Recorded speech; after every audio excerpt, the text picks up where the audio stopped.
In the architecture world, attention often gets captured when one new building is announced. Much more rarely is an entire residential district unveiled. But that is precisely what happened in late March 2025. To the surprise and awe of the international media, a sprawling development soon to contain 50,000 residences is now one phase away from completion, creating an entire new district in what seemed like the blink of an eye. This would be newsworthy no matter what part of the world it took place in. But this isn't a new district in just any city. It's a new district in Pyongyang, capital of the most mysterious and isolated country on Earth, North Korea. Tonight on Looking For, we'll travel to one of the least explored places on the map to examine the inner workings of this colossal engineering project, as well as to uncover the reason it's being built and what it could mean for North Korea's unique future. Libraries of books have been written on the complex history and current affairs of North Korea. Such prolific coverage has only confirmed what is obvious to the outside viewer. It is as enigmatic as any country could imaginably be. But even here, in a nation infamous for closed borders, information blackout, and rampant internal propaganda, familiar problems still exist.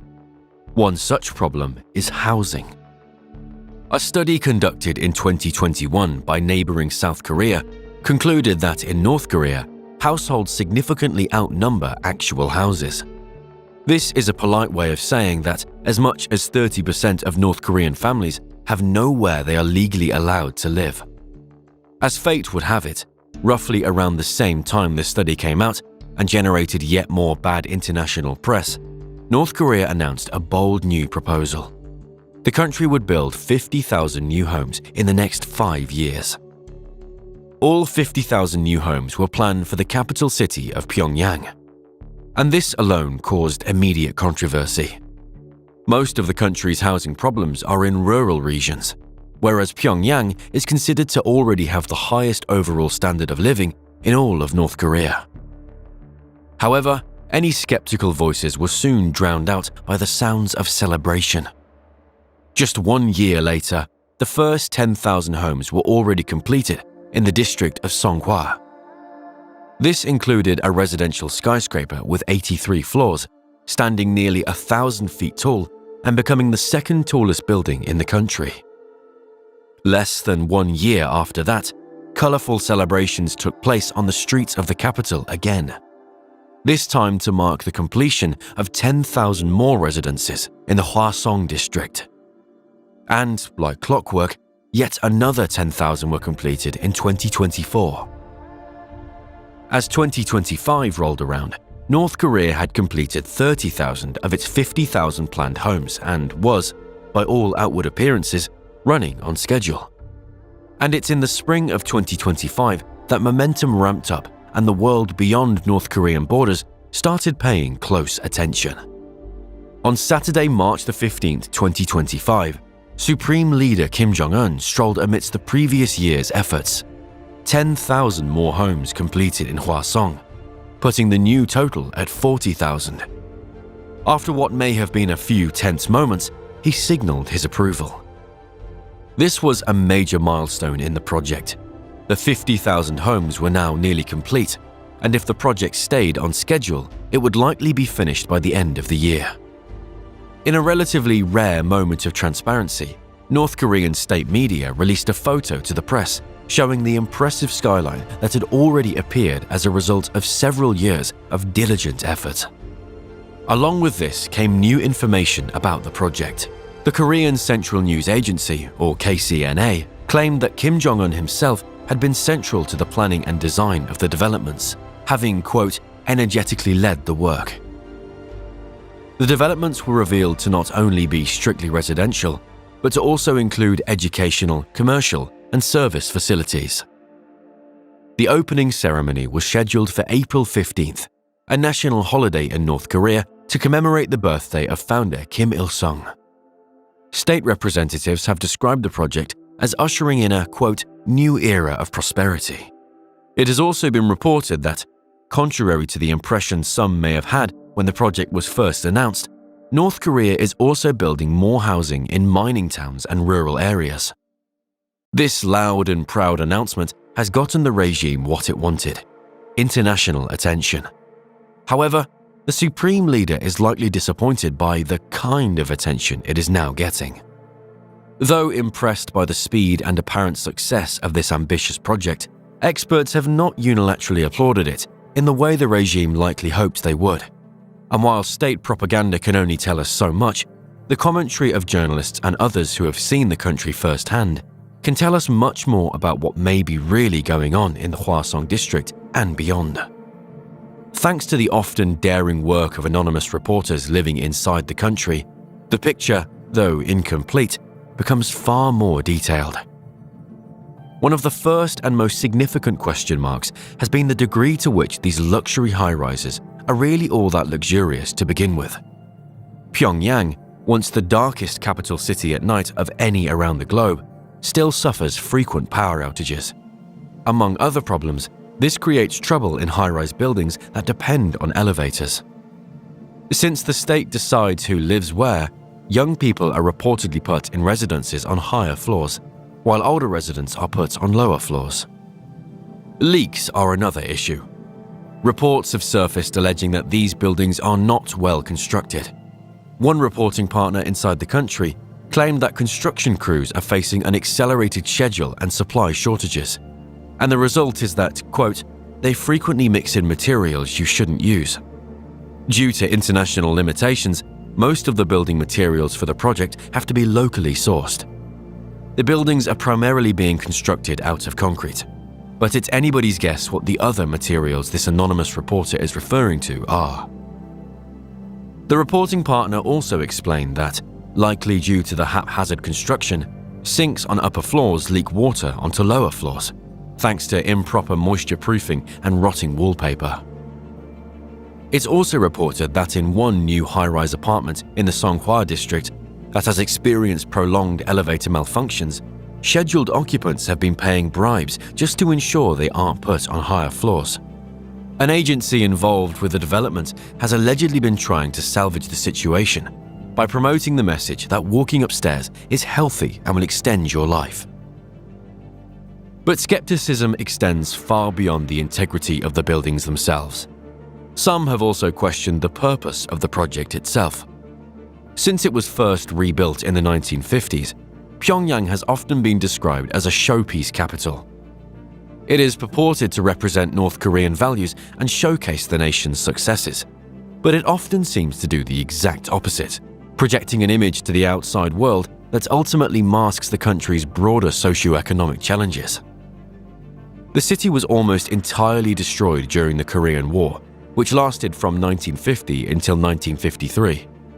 After American planes dropped 635,000 tons of bombs and nearly 33,000 tons of napalm, an estimated 75% of the buildings in Pyongyang were destroyed, and some 500,000 people were left homeless. Then leader Kim Il-sung led a delegation in Moscow in the summer of 1953, which led to the Soviet Union cancelling or postponing all Korean debts and agreeing to lend significant aid to the rebuilding effort. The plans soon drawn up included wide boulevards, monumental architecture, and grand public spaces, all of which reflected Soviet-style urban planning. Early constructions included major North Korean landmarks that still stand today, including Kim Il-sung Square, Juche Tower, and Pyongyang's Central Library, the Grand People's Study House. From the very beginning, these bold developments were as much about demonstrating the state's ideals as they were about improving living conditions. Even the layout of the city itself was designed to maximize the display of different monuments along central axes. It's not terribly unusual for cities, especially capital cities, to pay attention to the image they project to the outside world. But in the decades that followed, North Korea continued to take this to extreme, if not outright unprecedented, lengths. A huge number of Pyongyang's most notable constructions, for example the somewhat unoriginal Arch of Triumph built in 1982, are explicit representations of self-reliance and resistance. Public spaces and residential spaces alike are designed to facilitate surveillance, while impressive statues and monuments are placed seemingly everywhere, as a way of reinforcing the omnipresence of state leadership. Perhaps most alarmingly, images of leaders are not just placed throughout public spaces, they are also mandated inside private residences. That's right, if authorities discover you aren't hanging pictures of Kim Il-sung and Kim Jong-un in your house, or if they find pictures are dusty, or if you fail to rescue the pictures while your house is burning down, you can be fined or even thrown in jail. This illustrates just how seriously the regime takes its symbolism and propaganda. Something else often overlooked about North Korea that can be hard for outsiders to imagine is that the state is also in total control of who lives where. In general, Pyongyang is made up of people deemed loyal to the regime, because that's who the regime allows to live there. And more or less, the more loyal and more integral to the regime someone is, the more well-off their lifestyle. Independent analysis has repeatedly shown that the North Korean government uses Pyongyang and its absolute control over housing for political gain. Could this be why all 50,000 new residences are being built inside the capital city and not elsewhere? There's another likely motivation behind the project that the regime hasn't publicly admitted to: sanctions. In 2006, North Korea significantly increased the concerns that already existed outside its borders when it completed its first successful nuclear test. The United Nations Security Council responded by imposing a series of trade restrictions, financial sanctions, and maritime and aviation controls, all aimed at limiting North Korea's ability to develop their nuclear program. The United States and other countries have imposed additional sanctions on top. Unfortunately, few analysts would say the sanctions have had the desired effect. North Korea has been very effective at evading the sanctions through illicit trade networks, cyber attacks, and the use of shadow fleets to smuggle goods. It has also received continued support from Russia and China, despite both Russia and China being part of the UN Security Council. That said, North Korea is still struggling economically, and amid the UN limitations, the motivation for large-scale domestic projects is that much higher. By mobilizing domestic resources and labor, building 50,000 new homes on such an ambitious timescale can invigorate the economy without relying on foreign assistance. Also, completing such an exhibition-worthy project doesn't just stand the chance of impressing other countries, it also stands the chance of impressing, or at least reassuring, people within North Korea, especially those in elite positions. This also has positive implications for the economy. It is remarkable how little any of this has to do with actually housing people and actually improving the quality of life of the average North Korean. Clandestine evidence leaking out of the country suggests this is also a reflection of the regime's true priorities. In short, the developments look impressive, but it's not clear how much of this is performative and strategic, and how much is pragmatic or truly progressive. For example, in Hwasong, attention has been drawn in particular to a skybridge built some 15 stories above a wide boulevard, bridging two segments of a towering 10,000-unit apartment complex. Like the capital city itself, this seems to be something of a showpiece. It makes for a dramatic photograph, but what will the residences inside actually look like? Perhaps the most damning report of all is the broad claim that the state is doing minimal work to complete the interiors of the new residences. Once the outside of the building is rapidly finished on schedule, the state leaves future residents themselves in charge of installing plumbing, flooring, and fixtures. This would be a questionable policy even without the additional reports of leaking sinks and poor moisture proofing. As with any ongoing project, we ultimately arrive at the precipice to find ourselves with nothing further to do but speculate about a future that hasn't arrived yet. This is especially true with such a secretive and ungraspable nation as North Korea. The skyline of Pyongyang has grown dramatically in the last 5 years. Will the trend continue? Will this 50,000 home development prove successful? And will it ultimately mark a new era of prosperity like its representatives claim? We, the outside world, can only sit back and expect to observe the inevitable. North Korea is changing fast. Singapore's futuristic skyline has grown to become one of the most recognizable in the world. And no part is more recognizable than Marina Bay Sands, an integrated resort with 5 stars and 3 unmistakable towers. But the same enterprising spirit that first built this national landmark is now pushing the envelope even further. And the new plan has created a surge of interest and divided opinions. In this episode of Looking For, we'll dive deep into the $8 billion project to expand Marina Bay Sands with 570 new luxury suites, a 15,000-seat entertainment venue, and, most controversial of all, a 4th tower. The project is simply called IR2. IR2 will be the largest expansion done at Marina Bay Sands since the iconic resort was first completed in 2010. Marina Bay Sands, or MBS for short, is one of 2 government-endorsed integrated resorts intended to boost tourism, business tourism, and urban transformation. The term integrated resort is important. It specifically means a casino, combined with an array of other amenities, typically a luxury hotel and perhaps an entertainment venue, retail spaces, restaurants, and so on. And this is exactly what MBS was designed to exemplify.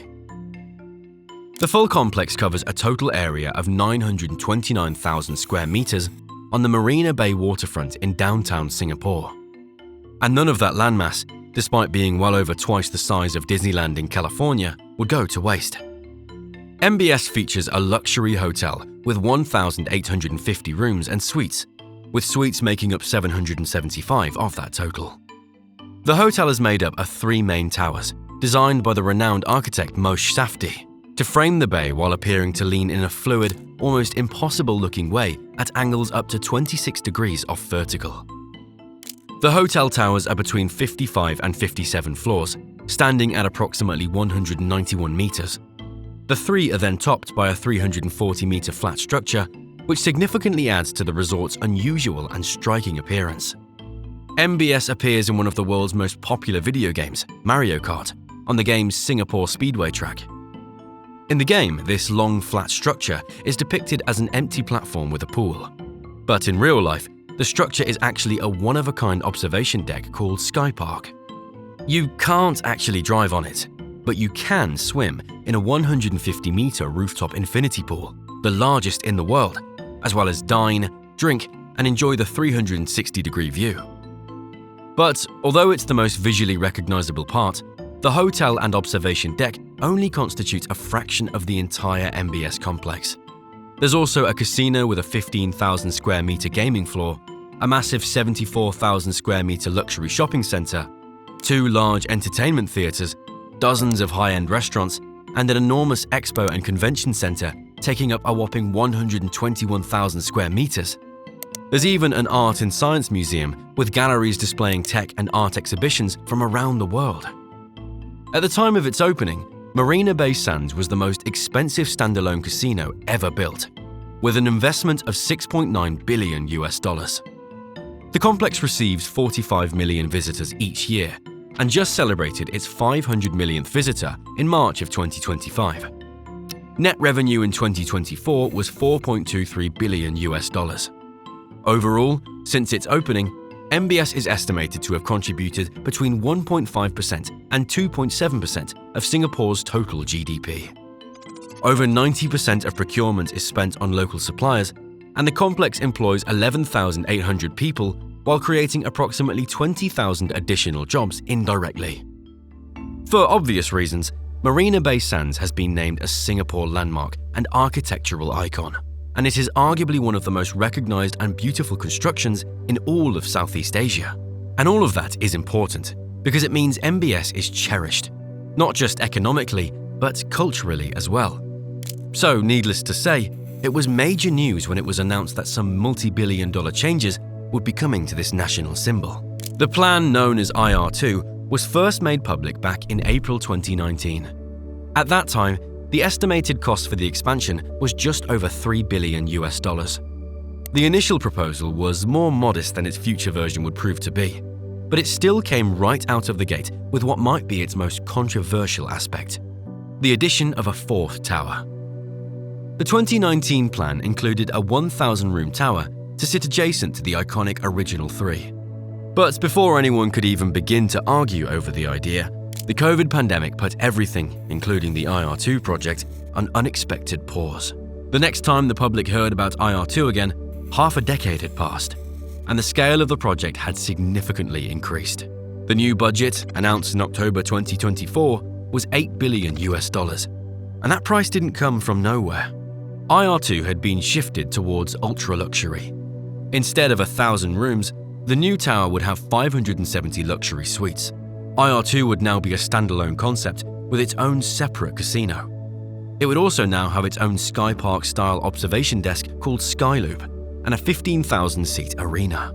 All this required developer Las Vegas Sands to sign an agreement for an additional $1 billion of funding, allowing for 12,000 square meters of additional floor space. Reuters described the move by Las Vegas Sands as a major bet, and it's clear to see that this bet reflects how the economy has changed since the pandemic.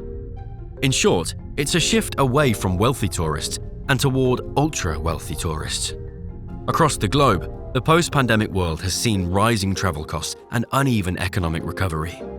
The gap between the rich and everyone else has grown even larger, and resorts like Marina Bay Sands are shifting their focus to where the money is, upmarket. Unsurprisingly, this alone comes with some controversy.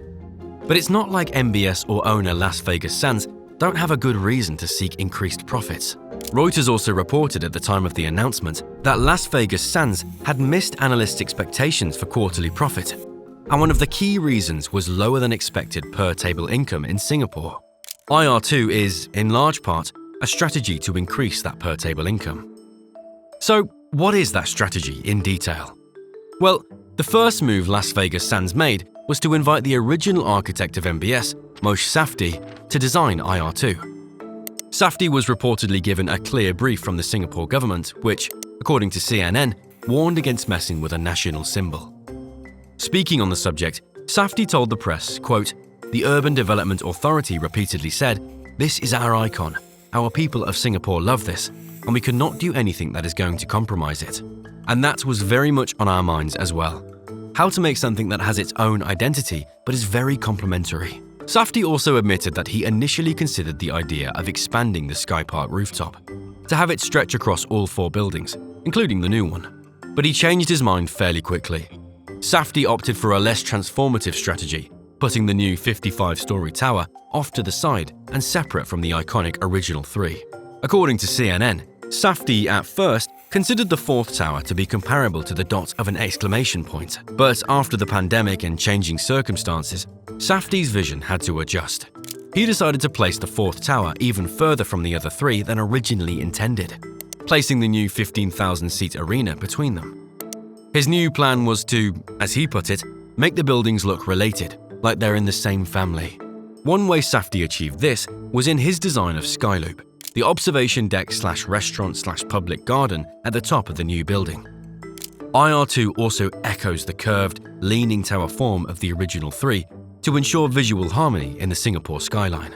Although the project has evidently been undertaken with some care, the critical moment came on July 15, 2025, when the groundbreaking ceremony was held. This was the moment that the world would really take notice, and the moment the world would offer its opinions, both good and bad, about the ultra-luxury expansion. The Prime Minister of Singapore, Lawrence Wong, stood on stage along Moshe Safdie and gave a speech in which he described how much the small island nation has transformed over the last half-century. Referencing the reclaimed land on which they stood, he said, quote, "In the 1970s, this was just open sea." He went on to say that, quote, "What we are doing and planning for Marina Bay is in fact just part of a broader and more ambitious transformation, one that spans the entire southern waterfront for Singapore. So we call this bigger project, this more ambitious project, the Greater Southern Waterfront. It's an area stretching from Marina Bay East all the way to Pyongyang. That is an area that is 6 times the size of Marina Bay." Near the end of his speech, the Prime Minister also seemed to summarize his sentiments by saying, quote, "That is what we mean when we say we are never done building Singapore." But despite the Prime Minister's best efforts, reactions to the groundbreaking ceremony online were mixed at best. Singaporean Reddit users said the fourth tower looked, quote, out of place. Others were harsher, describing it as sticking out like a sore thumb, or looking like a fourth person lurking, or even a huge dehumidifier. Not all reactions online have been negative, but regardless of how the general public does or does not feel about it, IR2 is moving forward. The current target completion date is January 2031, and with construction now underway, that date seems quite possible. In broader terms, IR2 is just one leading example of what the future of luxury cities might look like. The tensions that have generated controversy around IR2 are tensions that are rising throughout the modern world. We are likely to see more expensive and architecturally impressive expansions like this in other cities, which will also aim to become more lucrative while becoming even less accessible to the average person. In pushing the limits of both architecture and opulence, projects like IR2 invite admiration, but they also invite scrutiny. Singapore has stood for decades as a vision of what the cities of the future could look like. But this vision is increasingly becoming an image of a future designed for the few. At long last, it seems the day has finally come. Canada's getting its first ever high-speed rail network. This multi-billion-dollar project poses numerous potential benefits for multiple provinces in the country. Beyond enhancing transportation and connectivity for a huge portion of Canada's 40 million people, the rail network also promises environmental benefits and a major boost to the country's unsteady economy. It'll be the largest infrastructure project in Canada's history, offering a bright light on the horizon to a country currently swept up in the uncertainty of a volatile international trade climate. But it hasn't come without controversy, nor has it come easily. Tonight, we'll take a look at the nuts and bolts of this exciting megaproject and how it could revolutionize Canadian society from Toronto to Quebec City. We'll also explore the fascinating history behind Canada's prolonged struggles with high-speed rail and the rather sensitive subject of why it currently remains the only G7 country without one. Canada has named their upcoming high-speed rail project Alto, a name shared by the state-owned corporation in charge of the project. It was announced by Justin Trudeau on February 19, 2025, roughly 1 month after he announced his resignation as Prime Minister. Arguably the last major policy initiative of Trudeau's tenure, it's also easily one of the most significant. While Canadian citizens had known since November 2022 that a high-speed rail project was being discussed, until that fateful February 2025 announcement, they had known virtually nothing about it. The announcement came swiftly and suddenly, and many were unprepared for the scale and ambition of the project now being unveiled. Trudeau's description of the project was quite matter-of-fact. It would be, quote, the largest infrastructure project in Canadian history. He wasn't kidding. Alto's set to entail roughly 1,000 kilometers of track, stretching from Quebec City to Toronto. This stretch of Canada, known as the Quebec City-Windsor Corridor, is the most populous region in the country and the most heavily industrialized. Approximately 18 million people live within the corridor, and the proposed line will directly serve cities where a total of 13 million people currently live. The trains will travel at a top speed of 300 kilometers per hour, or 186 miles an hour, nearly doubling the top speed of Canada's current fastest train. Currently, those seeking to travel from Quebec City to Toronto are faced with a nearly 8-hour drive, or a 9-hour train ride. Alto will cut that time to a fraction of its former self, with the journey from Quebec City to Toronto projected to take just 3 hours. All of this was exciting enough to hear the Prime Minister announce on national television, but the most attention-grabbing part of the announcement came when Mr. Trudeau revealed the price tag. The Canadian government had already committed 3.9 billion Canadian dollars, or about 2.7 billion US dollars, just for the design and planning phase, before a single inch of track would even be laid down. It was later revealed that the full project, which is expected to take 4 to 5 years to complete, will ultimately cost anywhere from 80 billion to 120 billion Canadian dollars. No project in the history of Canada has even come close to such an astronomical cost. In fact, the current record holder was also the work of the Trudeau government.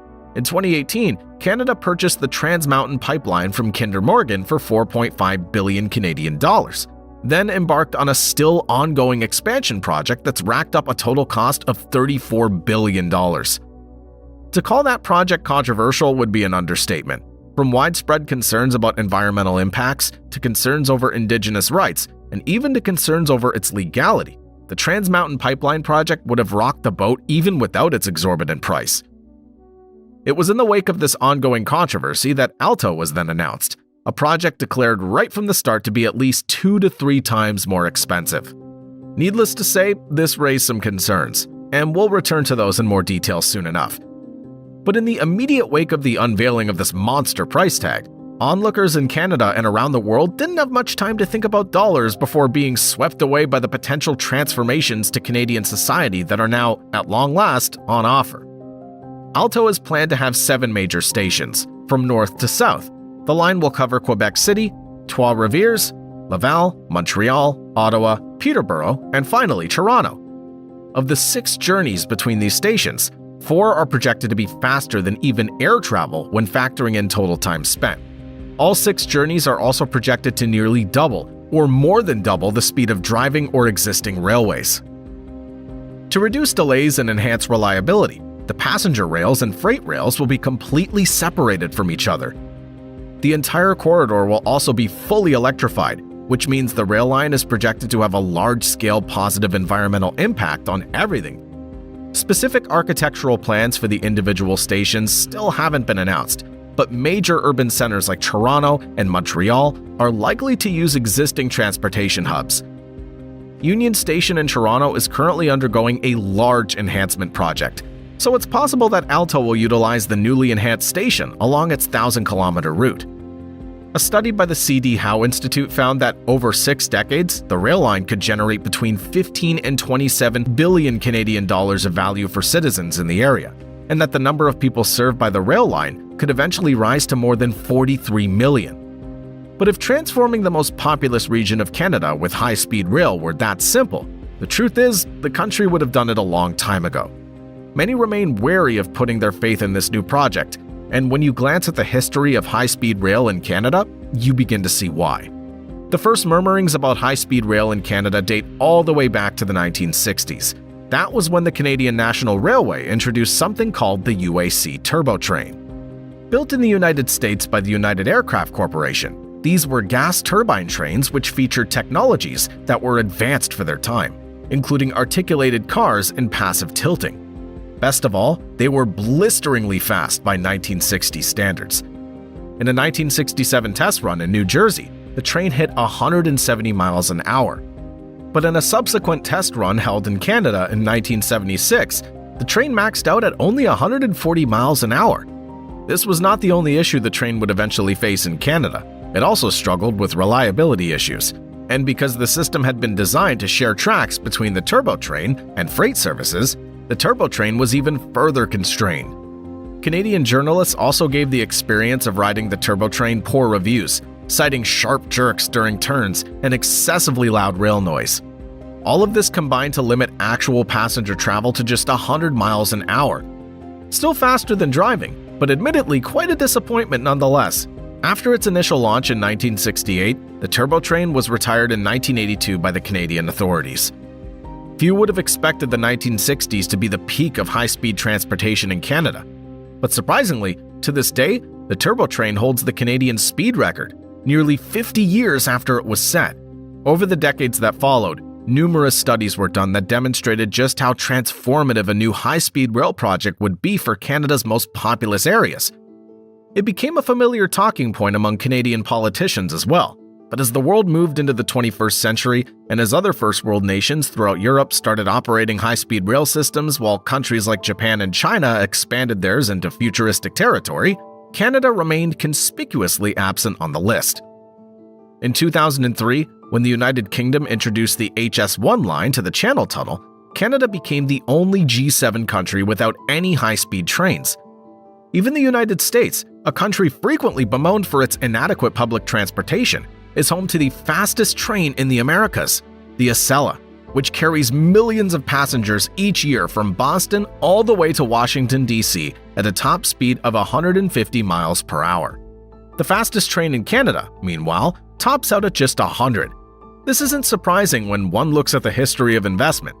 Despite studying the subject extensively and discussing it at the podium frequently, Canada's consistently had the lowest per capita rail investment of any G7 country for the last 3 decades and running. It wasn't until 2021 that the Ontario-based construction company Elliston announced a partnership with American infrastructure firm Aecon to build a truly modern, high-tech bullet train from Calgary to Edmonton at a projected cost of 9 billion Canadian dollars. The journey's only 3 hours by bus, so the project lacked the full-scale transformative appeal of a nationwide transportation upgrade. But it was a start.